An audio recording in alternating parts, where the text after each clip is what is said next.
midlife women start to realise that people pleasing isn't actually as appealing as they first thought it was, because they start to notice more that's going on around them.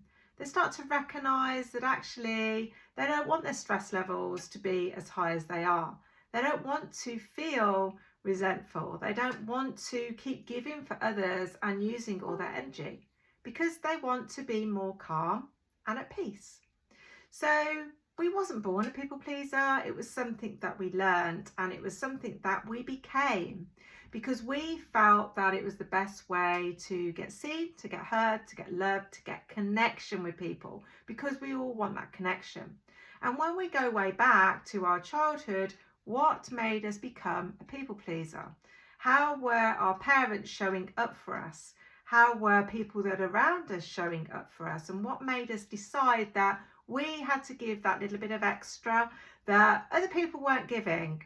And that is our time, our energy, our attention, saying yes when actually we wanted to say no. But after a long period of time, it gets very, very draining. It knocks our self-worth, it knocks our self-confidence, it makes us feel invisible a lot of the time. And it can also make us feel as though we're needy, we're desperate to get somebody's attention. But that isn't really a truth. It's just something that we have decided to make it be. But what about if going forward we could reframe that and say, I'm not actually a people pleaser. I'm just somebody that has learned a different way from you. And start to recognise through the day when you're actually doing it and how it makes you feel. Because when you can notice how it makes you feel, you can start to change it, okay? Does it make me feel good? No. Do I want to say yes to this situation? No. It's okay and it's safe to say no.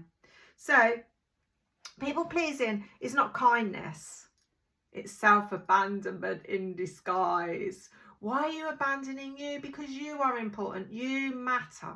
And I think that's something else as well that midlife women decide to recognise again even more, that they do matter. They almost like want to shout from the rooftops, I matter, what about me? But we've made this way. We have made our rod for our own back, as they say. We have said yes, we have done all the things, we've brought in the extra kindness. Because also as well, remember, we've been taught that you've got to be kind, you've got to be good, you know, you've got to do as you're told. So again, you want to make sure that people think that you are good, that you are kind, that you are loving, and that you are caring. But who do you find that you attract? Do you attract the people pleasers? Probably not. You might have one or two come in the mix, but generally you attract people that aren't necessarily people pleasers because they see you coming. It's like you've got a sign up there saying, come and join me because I will do everything that you want. Because a lot of the time, some people notice the way you speak, notice your language, notice how you are, and they're attracted towards that because they know that you are going to overgive. I know, it's uncomfortable, isn't it?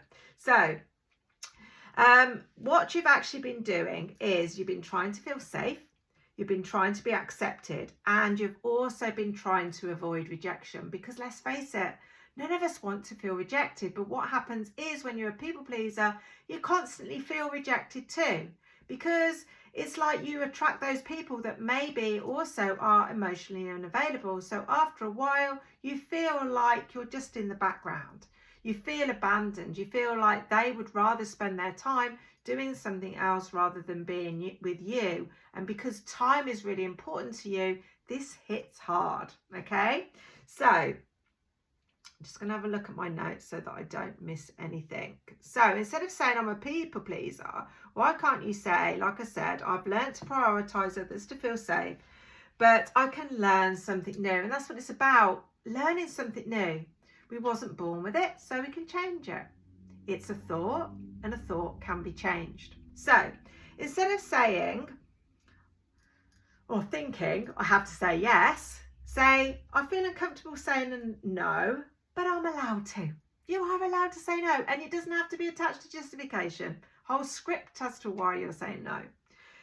You could then change, they'll be upset with me, because that's what we feel, don't we? We feel like, oh, I better not do that because they're not going to like it. They're going to be upset. They're going to go in a mood. They're not going to talk to me for the rest of the week. Let them do that.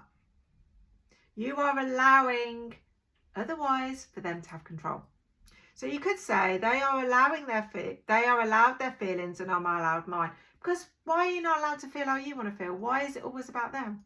It's a two-way energy in relationships, not just romantic relationships, but all relationships. You're allowed to be important too. So as well, I don't want to let them down, because you don't, because you're reliable and you always do.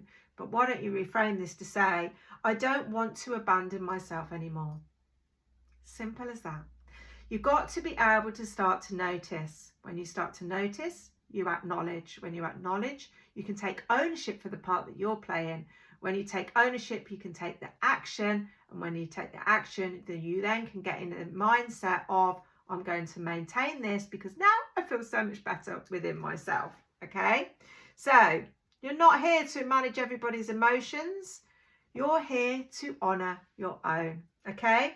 So the more you do it, the more relationships will become real and not performed. Because let's face it as well, we always say we don't like liars. Yeah, we're lying all the time. By those simple words of acknowledging others over ourselves, we are lying to ourselves. So come back to your truth, come back to your authenticity, and remember that people would rather you be honest than lie.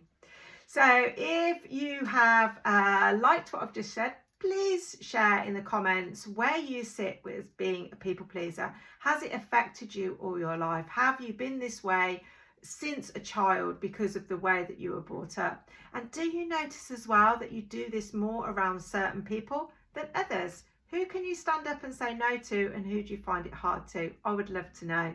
So please subscribe, please follow me, and there'll be more information coming about how to do emotional healing, whether it be people pleasing or whether it be something else connected with your self-development and your worth. Thank you for watching.